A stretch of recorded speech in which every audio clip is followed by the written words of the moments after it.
అందరికీ నమస్కారం. Welcome back to my channel. ఈ వీడియోలో ఐఆర్‌డీఏపై సంచలన ప్రకటన అండి. ఉద్యోగులకు, పెన్షనర్లకు ఫిక్స్ అంటూ అప్డేట్ రావడం జరిగింది. సో, దీనికి సంబంధించిన పూర్తి వివరాలు ఈ వీడియోలో తెలుసుకుందాము. వీడియో అయితే ఎక్కడ గాని స్కిప్ చేయకుండా ఎండ్ వరకు చూసేయండి. అప్పుడు ఇన్ఫర్మేషన్ పూర్తిగా అర్థమవుతుంది. అలాగే వీడియో చూస్తున్న ప్రతి ఒక్కరు వీడియోకైతే లైక్ చేయండి ఫ్రెండ్స్. ఈ వీడియోని తోటి ఉద్యోగ, పెన్షనర్ మిత్రులతో అయితే షేర్ చేయండి. కొత్తగా మన ఛానల్ చూస్తున్న వారైతే సబ్స్క్రైబ్ చేసుకోండి. సబ్స్క్రైబ్ చేసుకోవడం వల్ల నేను చేసే ప్రతి ఒక్క వీడియో మీ వరకు రీచ్ అవుతుంది. ఇక ఆలస్యం చేయకుండా వివరాల్లోకైతే వెళ్ళిపోదాము. సో, ఫ్రెండ్స్ ఇక విషయానికొచ్చినట్లయితే దేశవ్యాప్తంగా ఉన్నటువంటి లక్షలాది మంది ప్రభుత్వ ఉద్యోగుల ప్రయోజనాలను మరియు వారి హక్కులను కాపాడే విధంగా భారతదేశ అత్యున్నత న్యాయస్థానమైనటువంటి సుప్రీంకోర్టు ఒక చారిత్రాత్మకమైన మరియు సంచలనాత్మకమైన తీర్పునైతే వెలువరించింది. ఈ యొక్క తీర్పు ప్రభుత్వ ఉద్యోగుల ఆర్థిక భద్రతకు సంబంధించి ఒక పెద్ద రక్షణ కవచంలాగా అయితే ఆహ్, నిలిచింది అనైతే చెప్పవచ్చు. మరి గతంలో ఒక ప్రభుత్వ ఉద్యోగికి సంబంధించి హైకోర్టు ఇచ్చినటువంటి నిర్ణయంపై విచారణ చేపట్టినటువంటి సుప్రీంకోర్టు ఉద్యోగుల పట్ల ప్రభుత్వాలు అనుసరించాల్సిన తీరును చాలా స్పష్టంగా అయితే వివరించింది. ముఖ్యంగా ఈ కేసు పూర్వపరాలను పరిశీలిస్తే గతంలో ఒక ప్రభుత్వ ఉద్యోగికి అందుతున్నటువంటి కొన్ని ప్రత్యేక ప్రయోజనాలను రద్దు చేస్తూ హైకోర్టు ఆదేశాలైతే ఇచ్చింది. అంతటితో ఆగకుండా సదరు ఉద్యోగికి గతంలో అదనంగా చెల్లించినటువంటి మొత్తాన్ని ప్రభుత్వం తిరిగి వసూలు చేయాలి, రికవరీ చేయాలని కూడా హైకోర్టు సూచించింది. మరి ఇది ఆ ఉద్యోగికి ఎంత మానసిక వేదనను మరియు ఆర్థిక ఇబ్బందిని కలిగించే నిర్ణయంగా అయితే మారిందనమాట ఇది.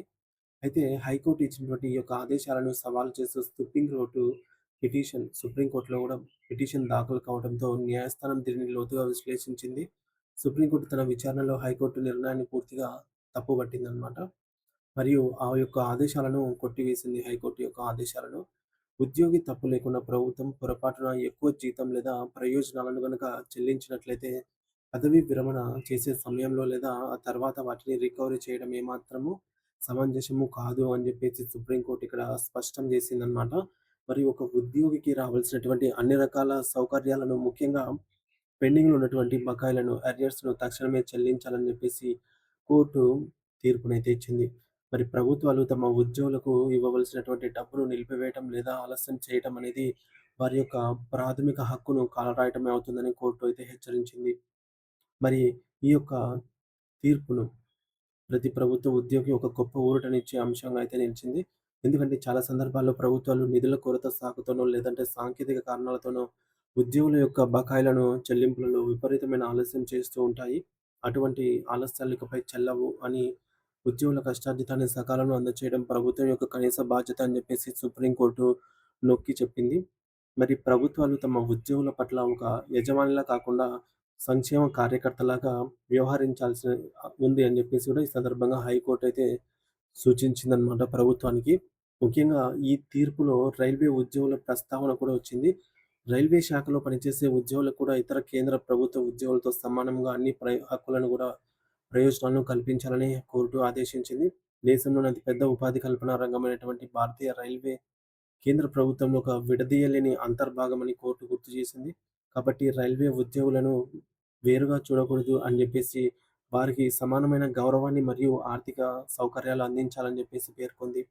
భారత రాజ్యాంగంలో ప్రభుత్వ ఉద్యోగుల హక్కు కోసం కల్పించబడినటువంటి వివిధ ఆర్టికల్స్ మరియు నిబంధనలను ప్రభుత్వాలు ఖచ్చితంగా పాటించాలని సుప్రీంకోర్టు అయితే ఆదేశించింది.